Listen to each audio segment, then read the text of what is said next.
الحمد لله نحمده ونستعينه ونستغفره ونؤمن به ونتوكل عليه ونعوذ بالله من شرور أنفسنا ومن سيئات أعمالنا من يهده الله فلا مضل له ومن يضلله فلا هادي له وأشهد أن لا إله إلا الله وحده لا شريك له وأشهد أن محمدا عبده ورسوله أرسله بالحق بشيرا ونذيرا وداعيا إلى الله بإذنه وسراجا منيرا أما بعد فإن خير الحديث كتاب الله وخير الهدي هدي محمد صلى الله عليه وسلم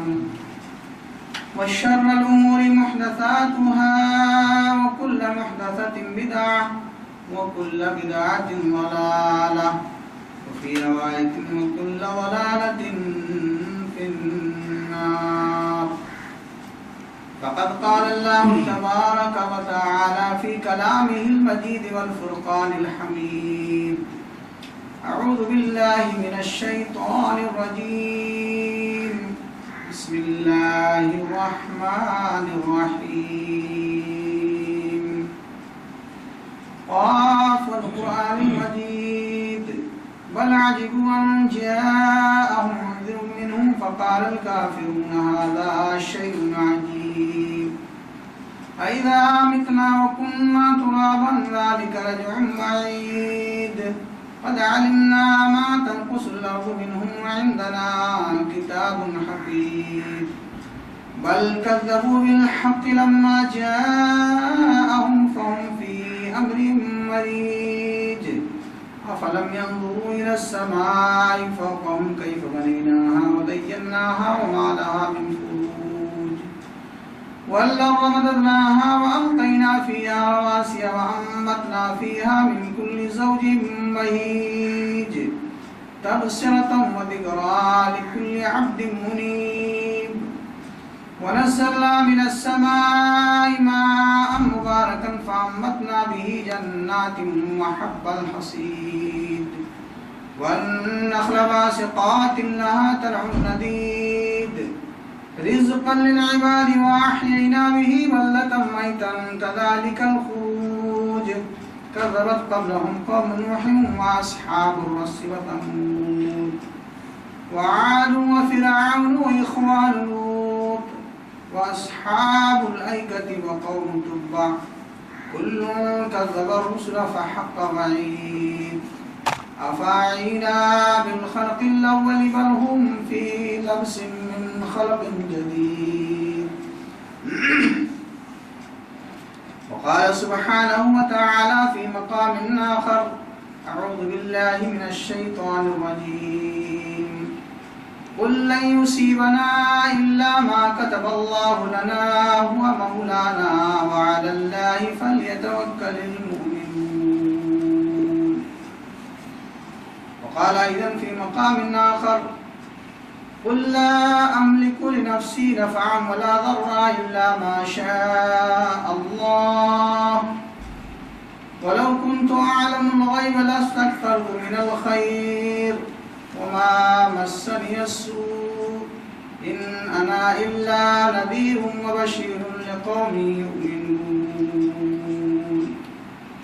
وقال النبي صلى الله عليه وآله وسلم إن الله كتب مقادير الخلائق قبل أن يخلق السماوات والأرض ب50,000 سنة أو كما قال عليه الصلاة والسلام رب اشرح لي صدري ويسر لي أمري واحلل عقدة من لساني يفقهوا قولي سبحانك لا علم لنا إلا ما علمتنا إنك أنت العليم الحكيم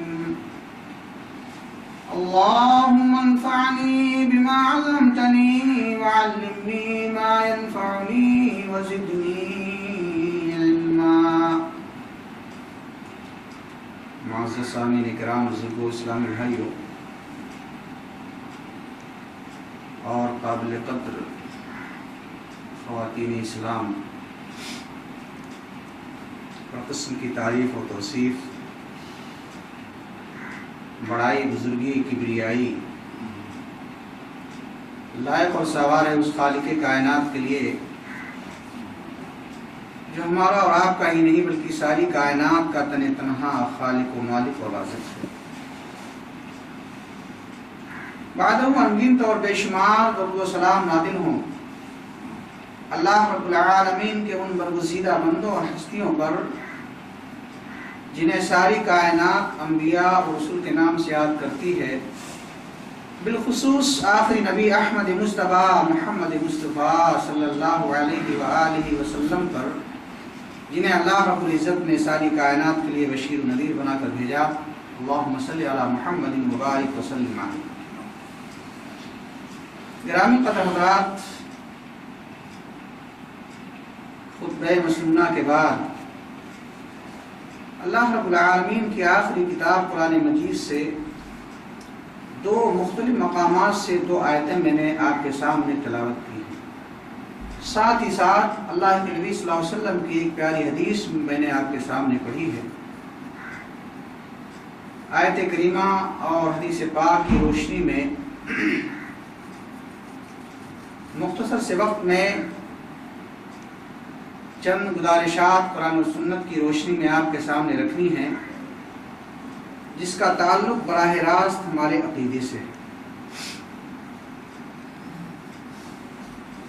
اسلامی سن ہجری کی ابتدا ماہ محرم الحرام سے ہوتی ہے، جو انتہائی محترم مہینہ ہے۔ ساتھ ہی ساتھ سال کا اختتام بھی ایسے مہینے پر ہوتا ہے جو انتہائی محترم اور فضیلت والا مہینہ ہے، محرم اور ذی الحجہ۔ لیکن آج جب حالات کا جائزہ لیا جاتا ہے تو پتہ یہ چلتا ہے کہ آج نام نہاد مسلمانوں نے کسی بھی مہینے کو اپنے بدعیہ اور شرکیہ اعمال سے چھوڑا نہیں، آزاد نہیں کیا ہے، بلکہ داغدار کیا ہے۔ بہت ساری باتیں آپ نے ماہ محرم الحرام کے تعلق سے سنی ہوں گی، لیکن یہ دوسرا مہینہ سفر کا یہ بھی مہینہ جو ہے کچھ لوگوں کے ذہنوں میں ایسے عقیدے ہیں کہ انتہائی منحوس مہینہ ہے۔ آئیے تھوڑی دیر کے لیے ہم اپنے ذہن کو یکسو کریں اور اللہ اس کے رسول کی باتیں سننے کے لیے ہم حاضر ہوئے ہیں، تو جس طریقے سے ہم اپنے وجود کے ساتھ، اپنے جسم کے ساتھ یہاں حاضر ہیں، اسی طریقے سے ذہن و دماغ کو بھی حاضر رکھیں تاکہ جو بھی باتیں عرض کی جائیں وہ ہماری سمجھ میں آ سکیں۔ سرزمین عرب پر جب اسلام کا ظہور ہوا تو اس وقت اس جاہلی معاشرت میں جہاں بہت قسم کے بگاڑ پائے جاتے تھے، دو قسم کا بگاڑ انتہائی عروج پر تھا، اپنی انتہا کو پہنچ چکا تھا، جس میں سے ایک کا تعلق اعمال اور افعال سے تھا۔ مثلا چوری کرنا، شراب پینا، زنا کرنا، یہ چیز اس معاشرت میں عام تھی، لوگ جو ہے اس کام کو معیوب نہیں سمجھتے تھے۔ اسی طریقے سے دوسرا بگاڑ اور دوسرا فساد اس معاشرے کے اندر جو تھا وہ کیا تھا؟ اعتقاد و افکار و نظریات کا۔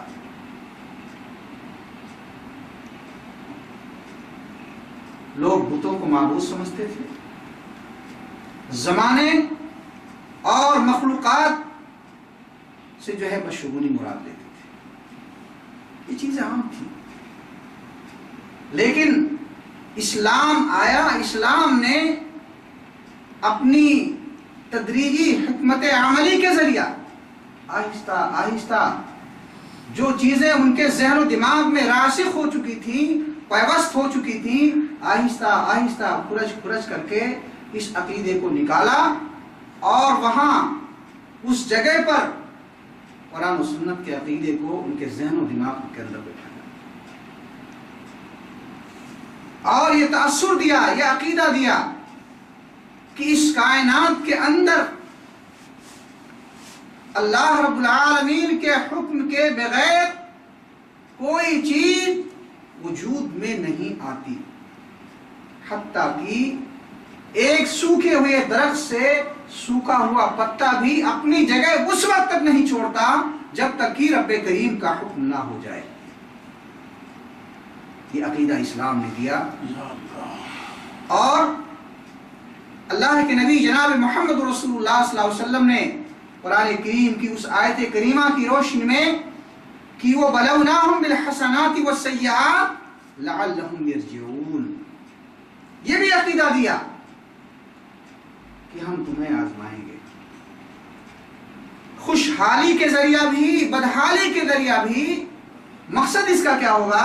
پریشان کرنا نہیں، لعلہم یرجعون، تاکہ تم اللہ تعالیٰ کی طرف رجوع ہونے والے بن جاؤ۔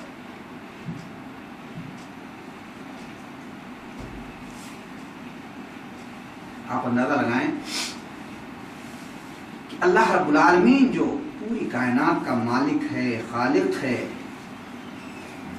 اللہ نے خود فرمایا کہ ما یفعل اللہ بعذابکم ان شکرتم وآمنتم، اللہ کو تمہیں عذاب دے کے کیا ملنے والا ہے اگر تم اس کے اوپر ایمان لے آؤ اور اس کی شکر گزاری میں لگ جاؤ، اسے تمہیں عذاب دے کے کچھ نہیں ملنے والا ہے۔ لیکن اللہ نے کہا ہم آزمائیں گے۔ کبھی انسان، کبھی بسا اوقات انسان ہے، غلطیوں کا پتلا ہے، انسان کے معنی ہی نسیان کے، بھول جانے والا۔ الانسان مرکب من الخطأ والنسیان، انسان کی ترکیب پیدائشی خطا و نسیان سے ہوئی ہے۔ کبھی یہ بھول کر کے جو ہے کہیں ایسا نہ ہو کہ اپنے راستے کو تبدیل کر دے، تو اللہ تعالیٰ نے اس سے آگاہ کرنے کے لیے، متنبہ کرنے کے لیے اللہ تعالیٰ وقتاً فوقتاً جو ہے کچھ چیزیں ڈالتا رہتا ہے تاکہ انسان کا یہ توازن جو ہے برقرار رہے، ڈس بیلنس نہ ہو، لعلہم یرجعون۔ پھر اللہ کے نبی صلی اللہ علیہ وسلم نے بیان فرمایا کہ ما یصیب المسلم من نصب ولا وصب ولا ہم ولا غم ولا حزن حتى شوکا یشافها الا کفر اللہ بها من الخطایا۔ امام مسلم رحمہ اللہ نے اپنی صحیح مسلم میں سے اس کو نقل کیا ہے کہ مسلمان کو، مومن کو کوئی بھی تکلیف نہیں پہنچتی ہے، چاہے وہ مصیبت ہو، غم ہو، تکلیف ہو، حزن ہو، یہاں تک کہ اس کے پاؤں میں اگر کانٹا بھی چبھتا ہے تو اللہ تعالیٰ اس کے ذریعہ اس کے گناہوں کو مٹا دیتا ہے، ختم کر دیتا ہے۔ پھر آگے ایک بڑی عظیم حدیث اللہ کے نبی صلی اللہ علیہ وسلم نے بیان فرمائی، جسے امام احمد بن حنبل نے اپنی مسند احمد کے اندر اس حدیث کو نقل کیا ہے۔ وہ حدیث کیا ہے؟ لو انفقت مثل احد ذهبا في سبيل الله ما قبله الله منك حتى تؤمن بالقدر وتعلم ان ما اصابك لم يكن ليخطئك وان ما اخطأك لم يكن ليصيبك۔ لمبی حدیث ہے۔ اللہ کے نبی صلی اللہ علیہ وسلم بیان فرماتے ہیں کہ اگر تم احد پہاڑ کے برابر سونا اللہ کی راہ میں خرچ کرو، اللہ قبول نہیں کرے گا۔ ما قبل اللہ المنک، اللہ تم سے اس کو قبول نہیں کرے گا۔ کیوں نہیں کرے گا؟ حتی تؤمن بالقدر، یہاں تک کہ تم تقدیر کے اوپر ایمان لے آؤ۔ اور تم کون سی تقدیر؟ ہماری ایمانیات میں ہے ان تؤمن بالقدر خیرہ و شرہ، اچھی بری دونوں تقدیروں کے اوپر ایمان لانا۔ یہ نہیں کہ آسانی، آسائش، آرام کی چیزیں مل رہی ہیں، الحمدللہ، کوئی تکلیف آ گئی فلاں کی وجہ سے، فلاں کی طرف اس کو ہم نے منسوخ کر دیا، نہیں، دونوں چیزیں من جانب اللہ۔ ان تؤمن بالقدر، یہاں تک کہ تم تقدیر پر ایمان لے آؤ، اور یہ عقیدہ دیا اسلام نے کہ یہ عقیدہ اپنے ذہنوں میں راسخ کر لو کہ جو مصیبت تم کو پہنچی ہے وہ تم سے خطا کرنے والی نہیں تھی، اور جو چیز تم کو نہیں پہنچی وہ بھی جان لو کہ تم کو پہنچنے والی بھی نہیں تھی۔ اگر اس کے علاوہ تمہاری موت کسی دوسرے عقیدے پر ہوئی تو اللہ رب العالمین تم کو کہاں داخل کرے گا؟ جہنم میں۔ کتنی واضح حدیث ہے عقیدے کی بات۔ اگر اس پر ہمارا ایمان اور عقیدہ مضبوط ہو جائے کہ جو بھی چیزیں آتی ہیں جاتی ہیں وہ من جانب اللہ، اللہ کے حکم سے آتی ہیں، اللہ کے حکم سے آئیں گی۔ ابراہیم علیہ السلام نے یہی کہا تھا وَإِذَا مَرِضْتُ فَهُوَ يَشْفِينِ، بیمار میں ہوتا ہوں شفا اللہ کو دیتا ہے۔ کچھ چیزیں ہیں، ذرائع ہیں، ان کو ہمیں اپنانا ہے، لیکن ہمارا عقیدہ اس پر مستقل نہیں ہونا چاہیے کہ اسی دوا کے ذریعہ ہم کو شفا ملے گی۔ شفا دینے والی ذات اللہ تعالیٰ کی ہے، اس ذریعہ بن سکتی ہے۔ یہ عقیدہ ہم کو لے کے اس دنیا میں جینا ہے۔ اگر اس عقیدے کے خلاف ہم گئے تو اتنی عظیم چیز کہ وہ خود پہاڑ کے برابر آدمی اللہ کی راہ میں سونا خرچ کرے، اللہ قبول نہیں کرے گا۔ کتنی بڑی چیز بیان فرمائی اللہ کے نبی صلی اللہ علیہ وسلم نے۔ تو قرآن کریم کی وہ آیت کریمہ جو میں نے آپ کے سامنے تلاوت کیا، اس کا بھی ترجمہ یہی ہے، قل لن یصیبنا الا ما کتب اللہ لنا هو مولانا وعلی اللہ فلیتوکل المؤمنون۔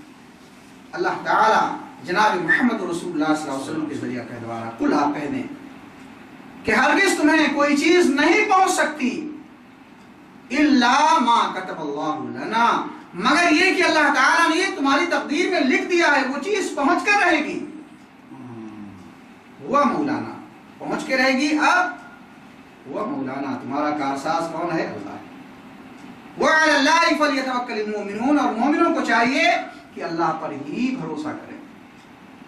کتنی پیاری آیت کریمہ ہے، سورہ توبہ کی ہے، شاید ہم نے اپنی زندگی میں بہت مرتبہ اس آیت کو پڑھا ہوگا، لیکن اگر یہاں ٹھہر کر کے اگر ہم غور کیے ہوتے تو آج جو ہماری زبانوں سے واویلے نکلتے ہیں، شکوہ شکایتیں کی باتیں ہماری زبانوں پر آتی ہیں، یہ ساری چیزیں ہماری زندگی کے اندر نہیں ہوتی۔ ہم تو یہی کہتے ہیں اِنَّا لِلَّهِ وَإِنَّا إِلَيْهِ رَاجِعُونَ۔ اگر کوئی مصیبت آتی، پریشانی آتی تو ہماری زبان سے ایسے کلمات نکلنے چاہیے، نہ کہ جو ہے ہم اس کو کسی کی طرف فلاں کی وجہ سے مصیبت آئی، فلاں کی وجہ سے ایسا ہو گیا، فلاں کی وجہ سے ویسا ہو گیا۔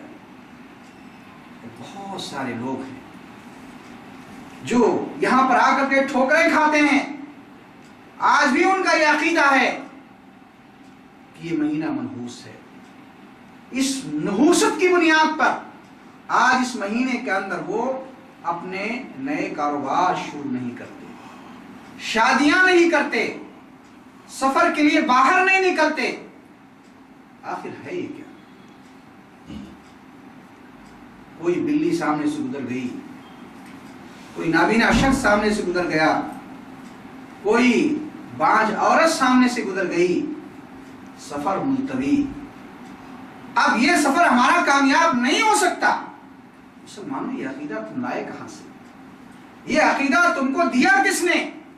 کلمہ تو ہم نے اللہ اس کے رسول کا پڑھا ہے، اللہ اس کے رسول نے یہ باتیں ہم کو نہیں بتلائی۔ منحوس ہے مہینہ، لیکن آؤ بتاتے ہیں۔ امہات المومنین ماں خدیجہ کبریٰ رضی اللہ تعالی عنہ کی شادی اسی ماہ سفر کے اندر ہوتی ہے۔ جنت کی عورتوں کی سردار اللہ کے نبی صلی اللہ علیہ وسلم کی چہیتی بیٹی حضرت فاطمہ الزہرا رضی اللہ تعالی عنہ کی شادی اسی مہینے میں۔ آج بلی ہمارے سامنے سے گزر جائے، راستہ ہمارا سفر ملتوی ہو جاتا ہے۔ صحابہ کرام نے پوچھا اس بلی کے بارے میں کہ اس کا جھوٹا پاک ہے یا ناپاک ہے؟ اللہ کے نبی صلی اللہ علیہ وسلم نے فرمایا انما ہی طوافین علیکم، یہ بلی تمہارے گھروں میں چکر لگانے والی ہے، اس کا جھوٹا پاک ہے، تمہاری طبیعت نہیں کہتی مت کھاؤ مت پیو، ناپاک نہیں ہے۔ مسلمان بھی عقیدہ لائے ہم کہاں سے کہ نہیں بلی سامنے سے گزر گئی، سفر ہمارا ملتوی ہو گیا، یہ سفر ہمارا کامیاب نہیں ہو سکتا ہے۔ علمان الحفیظ، ایک لاولد عورت، ایک بانجھ عورت، اس کے اختیار میں کیا چیز ہے؟ اگر وہ بچہ نہیں جن رہی ہے تو اس کا کیا قصور ہے؟ آج کتنے گھر کتنے خاندان ایسے ہیں کہ اس بنیاد پر تہو بالا ہو چکے ہیں۔ 10 سال کا عرصہ نکل گیا، 20 سال کا عرصہ نکل گیا، کوئی اولاد پیدا نہیں، طلاق دے دیا۔ ابھی چند دنوں پہلے اخبار کے اندر آیا تھا، اتنا کوسا اس عورت کو لوگوں نے، اتنا کوسا کہ اس نے جو ہے پھانسی لگا کر کے اپنے جان کو اللہ کے حوالے کر دیا۔ اس کے اختیار میں کیا چیز ہے؟ اللہ تعالیٰ نے یہ بھی عقیدہ دیا، قرآن کریم کو ہم پڑھیں ترجمے کے ساتھ۔ اللہ کی ذات وہ ذات ہے جسے چاہے لڑکا لڑکی دونوں دے، جسے چاہے لڑکا دے، جسے چاہے لڑکی دے۔ اور میں یجعل من یشاء عقیما، اللہ نے فرمایا کہ جسے چاہے اللہ تعالیٰ بانجھ کر دے، کچھ بھی نہ دے، کسی کے مطابق۔ آج ہم قرآن و سنت کی تعلیمات سے دور ہوئے، یہ سارے عقیدے ہمارے اندر آ گئے۔ شیطان جو ہمارا عقلی دشمن ہے وہ مایوس ہو چکا تھا، لیکن آہستہ آہستہ جو انبیاء کا زمانہ طویل ہوتا گیا، لمبا گزرتا گیا، ہمارے وہ قریب آیا، چھوٹے چھوٹے عملوں کے ذریعے ہمارے قریب آیا، اور آج بڑے بڑے عمل ہم سے کروا رہا ہے۔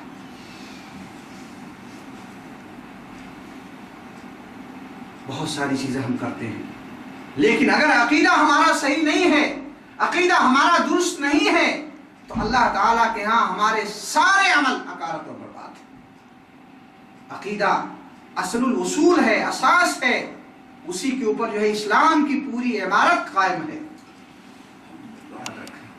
عقیدے کی ہم اصلاح کریں، اللہ کے نبی جناب محمد رسول اللہ صلی اللہ علیہ وسلم 13 سال مکی زندگی آپ کی اس بات پر شاہد عدل ہے کہ آپ نے لوگوں کے عقیدے کی اصلاح فرمائی 13 سال مکی زندگی کے اندر.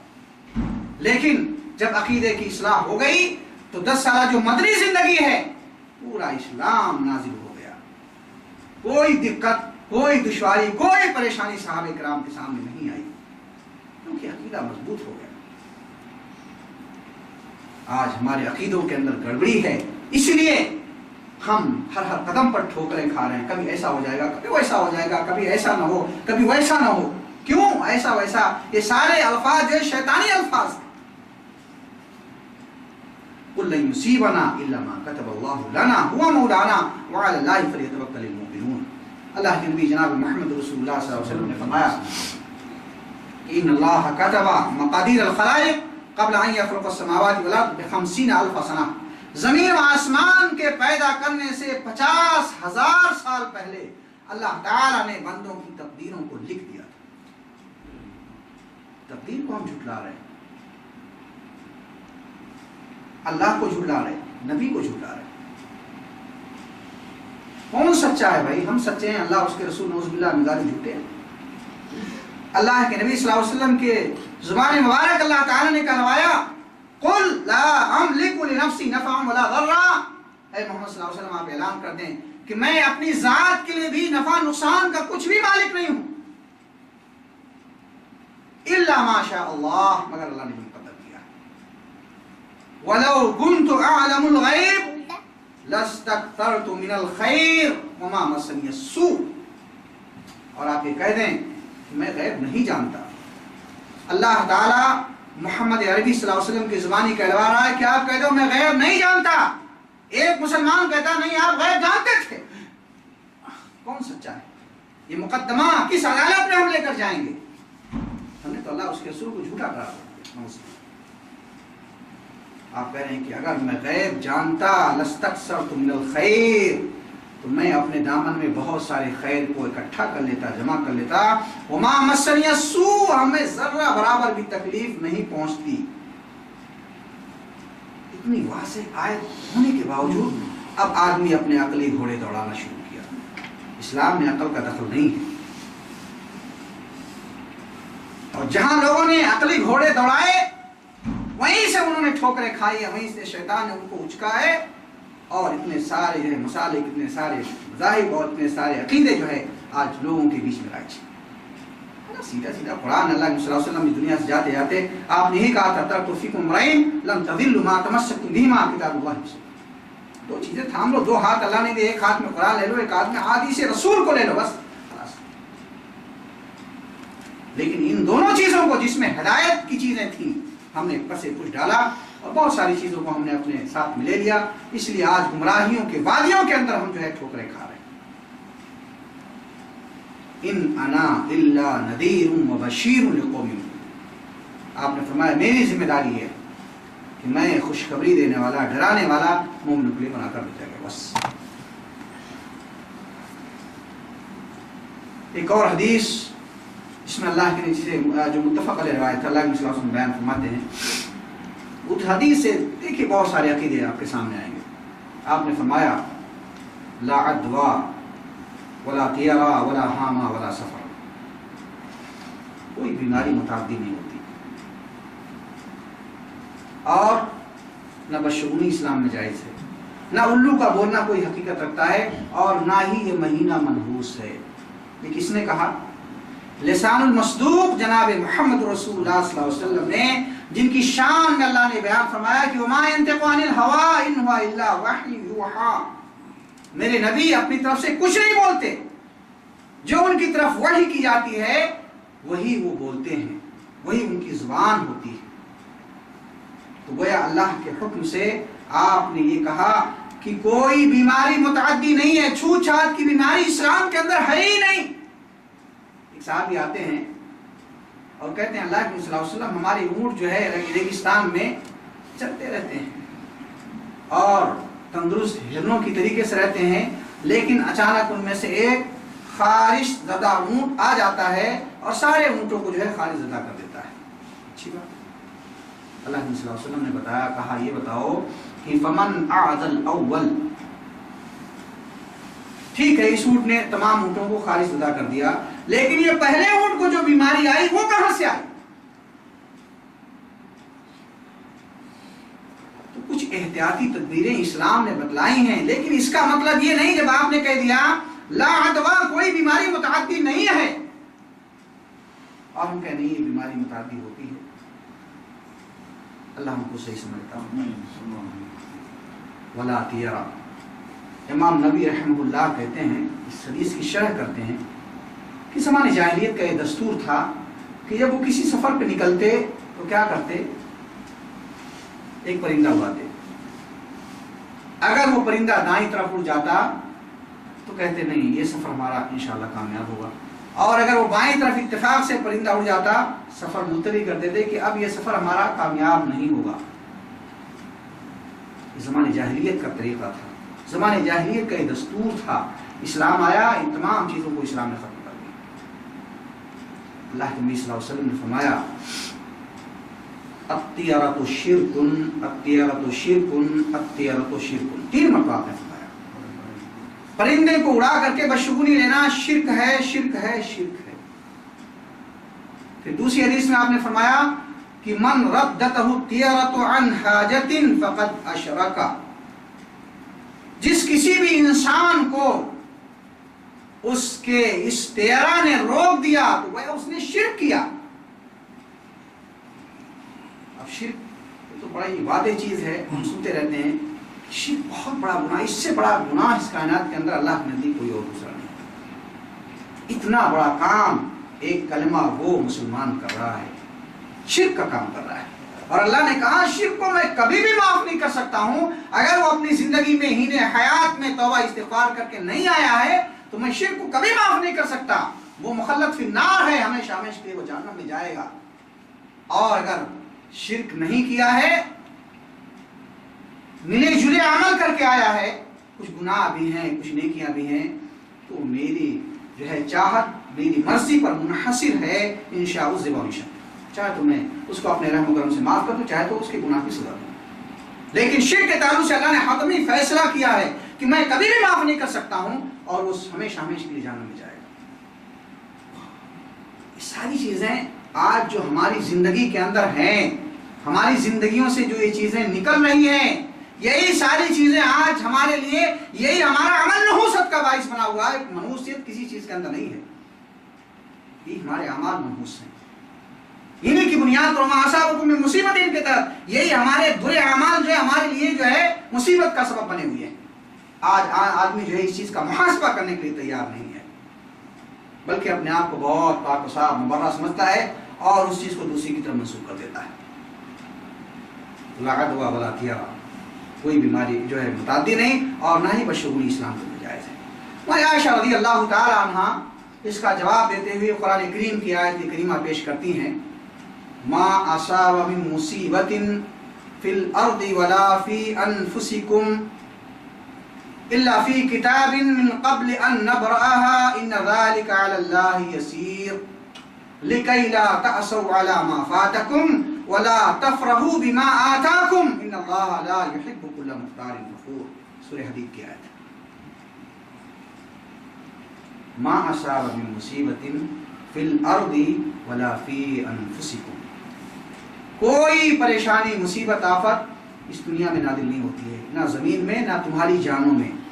زمین کے اندر سے مراد طوفان، خشک سالی اور دیگر چیزیں۔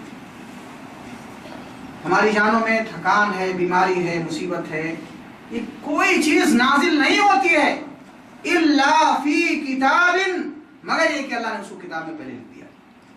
وہ کتاب لوح محفوظ کے اندر وہ چیز لکھی ہوئی ہے، قبل ان نبرأها ان ذلك علی اللہ یسیر، قبل اس کے اللہ اس کو ظاہر کرے۔ اللہ نے اللہ کے اوپر یہ چیز بہت آسان ہے۔ اور آگے کتنی بہترین چیز بیان فرمائی اللہ تعالیٰ نے، لکی لا تأسوا علی ما فاتکم، اگر کوئی نعمت ہمارے ہاتھ سے نکل جاتی ہے ہم افسوس کرتے ہیں۔ اگر یہ عقیدہ ہمارے اندر ہے کہ اللہ تعالیٰ نے اتنے دنوں تک اس اولاد کو، اس نعمت کو ہمارے اختیار میں دیا تھا، وہ وقت پورا ہو گیا، اللہ نے لے لیا اس کو، تو ہم کیا کہیں گے؟ انا للہ و انا الیہ راجعون۔ لکی لا تعسوا، افسوس مت کرو، اگر وہ نعمت نکل گئی تمہارے ہاتھ سے افسوس مت کرو، اتنے دنوں کے لیے اللہ نے تم کو دیا تھا۔ ولا تفرحوا بما آتاکم، اور اگر اللہ نے کوئی نعمت دی ہے تو اس پہ اتراؤ مت، کیونکہ اللہ تعالیٰ شیخی بڑھانے والوں کو پسند نہیں کرتا ہے۔ لیکن یہ فطری بات ہے، کوئی مصیبت آتی ہے تو آدمی رنجیدہ غمزدہ ضرور ہوتا ہے، کوئی نعمت خوشی کے مواقع اسے فراہم ہوتے ہیں تو آدمی خوشیاں مناتا ہے، لیکن غمی اور خوشی یہ دونوں کس طریقے سے ایک مسلمان کو منانا چاہیے، اسلام نے اس چیز کو بھی واضح کیا ہے۔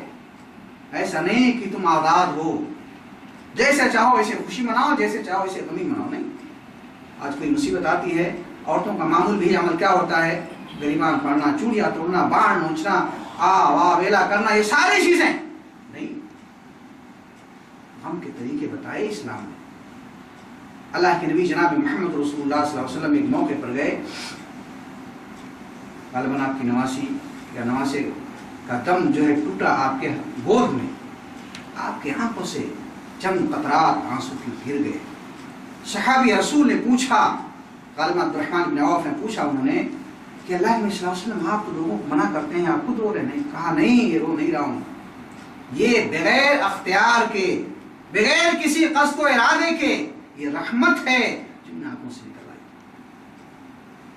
یہ چیز موجب عذاب نہیں ہے، موجب مواخذہ نہیں ہے، لیکن ایک آدمی قصداً چیخ چلا کر کے باویلا کر کے روتا ہے، یہ چیزیں غلط ہے۔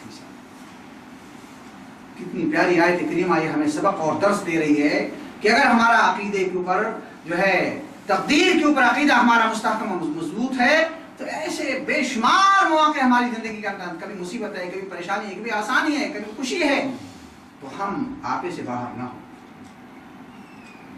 تو لا عدوى ولا تیغا ولا ہاما، الو کا بولنا بھی کوئی حقیقت نہیں رکھتا۔ لوگوں کے اندر عقیدہ ہے کہ جس گھر کے اوپر بیٹھ کر کے الو اگر بول دیا تو اس گھر پر کوئی مصیبت آنے والی ہے یا کوئی دنیا سے جانے والا ہے۔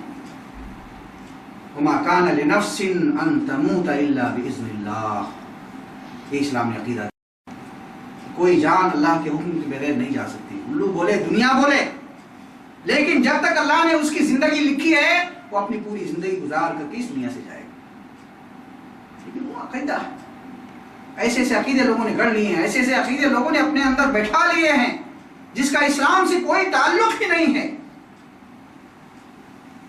ہمیں پہلی فرصت میں ایسے عقیدوں سے توبہ کرنا چاہیے۔ اسلام اتنا صاف شفاف دین ہے، اتنی بہترین اس کی تعلیمات ہیں کہ آج اس کی تعلیمات کو ہم اپنا لیں، اپنی زندگی کا جزو لا ينفک بنا لیں، انشاءاللہ اللہ کی ذات سے امید ہے کہ زندگی کے کسی موڑ کے اوپر ہم جو ہے رسوائی کا، ذلت کا اور اس طریقے سے ناکامی کا ہم منہ نہیں دیکھ سکتے انشاءاللہ۔ اللہ رب العالمین سے دعا ہے کہ اللہ تعالیٰ جو بھی باتیں ہم نے سماعت فرمائی ہیں قرآن و سنت کی روشنی میں اس کے مطابق ہمیں عمل کرنے کی توفیق عنایت فرمائے۔ بارک اللہ لنا ولکم فی القرآن العظیم ونفعنا وإیاکم بالآیات والذکر الحکیم، انہ تعالی جواد کریم ملک بر رؤوف رحیم۔